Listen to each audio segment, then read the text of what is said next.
Hello जी, अस्सलाम वालेकुम। आज मैं आपके लिए लेकर आई हूँ काली दाल की रेसिपी। मलका मसूर की दाल कहते हैं इसे, थोड़े अलग अंदाज में। तो चलिए स्टार्ट करते हैं। बिस्मिल्लाहिर्रहमानिर्रहीम।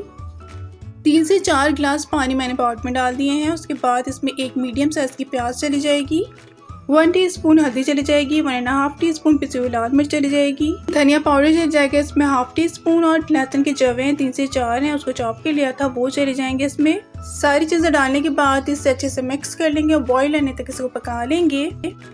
1 पाव के करीब दाल है, उसको अच्छे से वॉश करने के बाद उसको सोक कर लिया था 15 मिनट के लिए।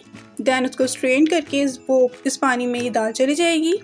अच्छी तरह से इसको मिक्स कर लेंगे और अगेन इसको बॉईल आने तक पका लेंगे। जब बॉईल आ जाएगा इसमें तो आंच को हल्का कर देंगे। बीच बीच में इसको चेक करते रहिए कि पानी कम ना हो जाए।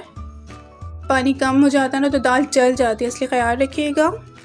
दैन जब दाल थोड़ी सी गलने लगी तो इस पॉइंट पर इसमें नमक चले जाएगा हस्बे ज़रूरत। मैंने 1.5 टीस्पून डाला है। नमक अभी इसलिए डाला क्योंकि कहा जाता है कि अगर नमक पहले डाल दूँगा तो दाल मुश्किल से गलती है। दाल थोड़ा सा मुश्किल से गलती है और अगर अच्छी दाल होती तो गल भी जाती है। सो नमक इसमें पहले नहीं डालेंगे, इस पॉइंट पर डालेंगे। दैन मिक्स कर लेंगे इसे अच्छी तरह से। अच्छा, ये दाल ना लकीली अच्छी थी तो जल्दी गल गई थी। वैसे मुश्किल से गलती है तो आप इसको ग्राइंडर में ग्राइंड भी कर सकते हैं और इसको दाल घोटी से भी घोट सकते हैं। बट ये गल चुकी है तो मैं इसको स्पून से ही कर दूँगी तो हो जाएगी ईजीली।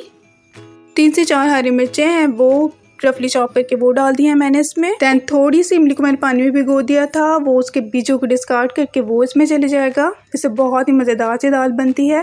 दैन मैं इसको चम्मच ऐसे घोट दूंगी। साइडों में भी जब ये इसमें पकड़ी होती है ना, साइडों पे भी लग जाती है, तो चम्मच से ना उसको भी पूरा साफ़ कर लिया कीजिए क्योंकि उसमें सारा मसाला जो है ना वो साइडों पे लग जाता है। थोड़ा सा पुदीना चल जाएगा, थोड़ी सी हरी मिर्चें चली जाएंगी। हाफ कप के करीब मैंने पानी इसमें ऐड किया। आपको जितना दाल की कंसिस्टेंसी जैसी रखनी होगी आप उतना पानी डाल दीजिएगा। कुछ लोगों को पतली अच्छी लगती है, कुछ लोगों को गाढ़ी अच्छी लगती है।